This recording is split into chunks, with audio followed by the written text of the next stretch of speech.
तीन दामाद की सास पार्ट 2। अब तक आपने सुना कि कावेरी जी अपनी तीनों बेटियों ईशा, मोहिनी और सुहाना की शादी 3 घर जमाई लड़कों के साथ करवा देती है।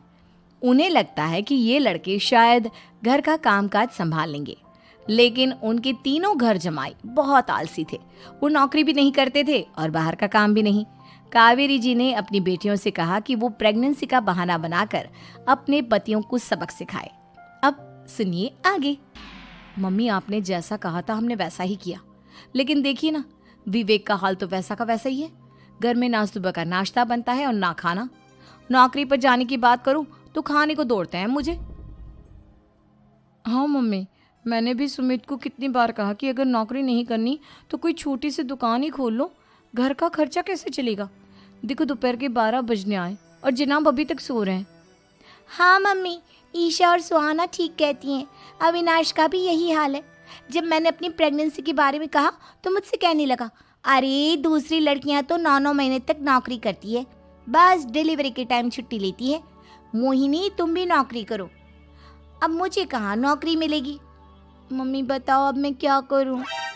हे भगवान, क्या सोचकर घर जमाई दामाद लाई थी मैं कि मेरी बेटियां मेरे पास रहेंगी और खुश रहेंगी, लेकिन इन आलसी दामादों ने तो हमारी जिंदगी को भी प्रॉब्लम में डाल दिया है। मैं तो कहती हूँ मम्मी, हम लोग वापस अपनी जॉब पर जाना शुरू कर देते हैं। बता देते हैं इन लोगों को कि हमने प्रेगनेंसी का बहाना किया है। नहीं नहीं बेटा, ऐसी गलती भी मत करना। अगर तुमने ऐसा किया तो इन तीनों की आदत और ख़राब हो जाएगी। अरे आज नहीं तो कल कभी तो तुम प्रेग्नेंट होगी, तब वापस यही प्रॉब्लम आएगी। तब क्या करोगी तुम तीनों? हाँ मम्मी, आपकी बात तो बिल्कुल सही है। इन लोगों को तो सुधारना ही पड़ेगा। लेकिन कैसे?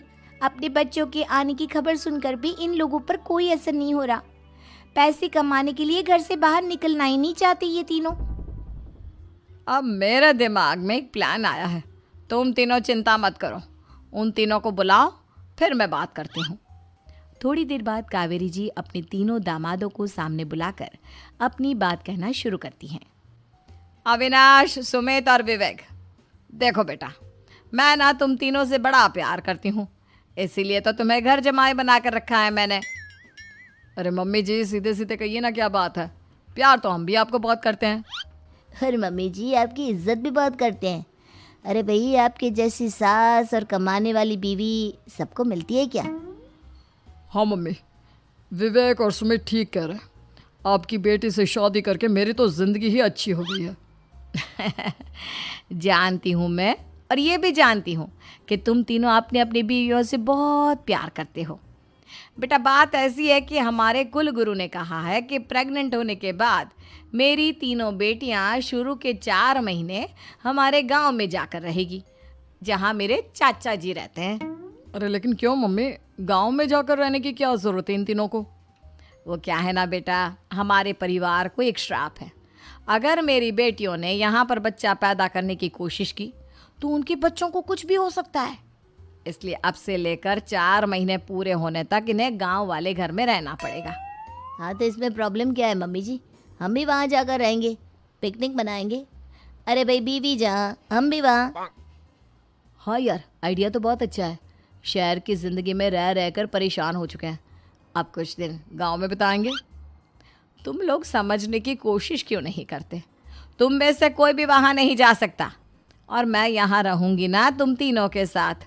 4 महीने की तो बात है, उसके बाद ये तीनों ही लौट कर आ जाएंगी। ठीक है मम्मी जी, अब हमारे बच्चों का सवाल है तो ये तो करना ही पड़ेगा।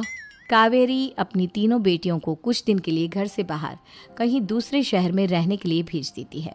कुछ दिनों के बाद, अरे मम्मी जी, बहुत दिन से पिज्ज़ा नहीं खाया, मंगवाइए ना। क्या बताऊं बेटा, पहले तो बेटियां खर्चा दे देती थी क्योंकि उनकी नौकरी थी, लेकिन अब तो मेरे पास पैसे ही नहीं बचे। थोड़े बहुत पैसे हैं जो बच्चों की डिलीवरी में काम आएंगे। लेकिन मम्मी जी, आपकी बेटियों को वापस आने में तो अभी बहुत वक्त बाकी है। वही सोच सोच कर परेशान हो रही हूँ। सोच रही हूँ कल से दूध भी बंद करवा देती हूँ। अब दूध वाले को देने के लिए पैसे भी तो नहीं है ना। अरे नहीं नहीं मम्मी जी, अगर दूध भी बंद करवा दोगी तो मुझे चाय कहाँ से मिलेगी? और चाय के बिना मैं तो मर ही जाऊंगा। क्या करूं बेटा, इसके अलावा हमारे पास कोई ऑप्शन नहीं है, मेरे पास पैसे ही नहीं बचे। इस तरह कावेरी जी धीरे धीरे अपने तीनों दामादों को पैसे देना बंद कर देती हैं और घर में खाने पीने की चीजें लाना भी बंद कर देती है। अब वो तीनों बुरी तरह से परेशान होने लगे थे और इसलिए एक दिन तीनों प्लान करके घर से बाहर निकलते हैं और बाजार में जाने के बाद यार अच्छा खाना खाए हुए कितने दिन हो गए, पता नहीं कब अच्छा खाना मिलेगा। हमारी बीवियों के जाने के बाद तो हमारी हालत भिखारियों जैसी हो गई है यार। कुछ भी हो, मुझे तो आज पिज्ज़ा खाना ही खाना है। जेब में 1 रुपया नहीं और पिज्जा खाएगा, कहाँ से आएंगे पैसे? अरे देख वहाँ सामने बोर्ड पर क्या लिखा हुआ है, कंप्यूटर पर काम करने के लिए एक आदमी की आवश्यकता है। भाई मैं तो जा रहा हूँ, काम करूँगा और शाम तक पैसे लाकर आराम से पिज्ज़ा खाऊंगा। जा जा, तुझे कोई काम नहीं देने वाला, हम तो घर जा रहे हैं। चल भाई सुमित। सुमित और अविनाश वहाँ से चले जाते हैं और विवेक उस कंप्यूटर शॉप पर सारा दिन काम करके 5,000 रुपये कमा कर घर लौट कर आता है और अपने खाने के लिए अच्छी अच्छी चीज़ें भी लेकर आता है। ये देखकर विवेक और सुमित के दिल में भी कुछ पैसे कमाने की इच्छा जागती है। अरे सुबह सुबह कहाँ चल दी है तुम? मम्मी जी एक बहुत अच्छी जगह मिली है, कंप्यूटर पर काम करने के 5,000 मिले थे कल मुझे। अगर रोज़ काम करूँगा तो पूरे 40,000 की तनख्वाह। अरे वाह, ये तो बहुत अच्छी बात है दामाद जी, आपको जाना ही चाहिए। सुमित और अविनाश विवेक को इस तरह तरक्की करते देखकर परेशान हो जाते हैं और वो दोनों भी काम की तलाश में निकल पड़ते हैं। धीरे धीरे उन दोनों को भी काम मिल जाता है। अब कावेरी के तीनों दामाद छोटी मोटी नौकरी करके अच्छा पैसा कमाने लगे थे। एक दिन कावेरी उन्हें अपने पास बुलाती हैं। अरे वाह, विवेक 40,000 कमा लेता है, अविनाश 60,000 और सुमित तुम भी 40,000 के आसपास कमा ही लेते हो। कुल मिलाकर तुम अच्छे खासे पैसे कमा रहे हो बेटा। हाँ मम्मी जी, बहुत मज़ा आता है जब महीने के एंड में मोटी रकम हाथ में आती है। पूछिए मत मम्मी जी, घर में रहकर रोटी बना बना कर औरतों जैसा महसूस होने लगा था मुझे तो। हाँ बेटा, तुम तीनों की बात तो बिल्कुल ठीक है और जानते हो अब तुम तीनों की पत्नियां भी वापस लौट कर आने वाली है। लेकिन मम्मी जी अभी तो उन्हें गए सिर्फ 2 महीने हुए हैं, आपने तो कहा था वो 4 महीने के बाद लौट कर आएंगी। ऐसा कुछ नहीं है बेटा, मैं सिर्फ तुम तीनों को सबक सिखाना चाहती थी कि आदमी घर में बैठकर बीवी की कमाई खाता हुआ अच्छा नहीं लगता। इस दुनिया में हर इंसान को मेहनत करनी चाहिए, काम करना चाहिए, चाहे वो औरत हो या आदमी, ताकि अपने परिवार को संभाल सके। कावेरी की बात सुनकर उन तीनों को अपनी गलती का एहसास होता है और कावेरी उन्हें सच बता देती है कि ईशा, सुहाना और मोहिनी शहर में ही कहीं दूसरी जगह रह रहे थे। शाम के वक्त उन तीनों की पत्नियां लौट कर आ जाती है और कावेरी जी का परिवार एक खुशहाल परिवार की तरह रहने लगता है।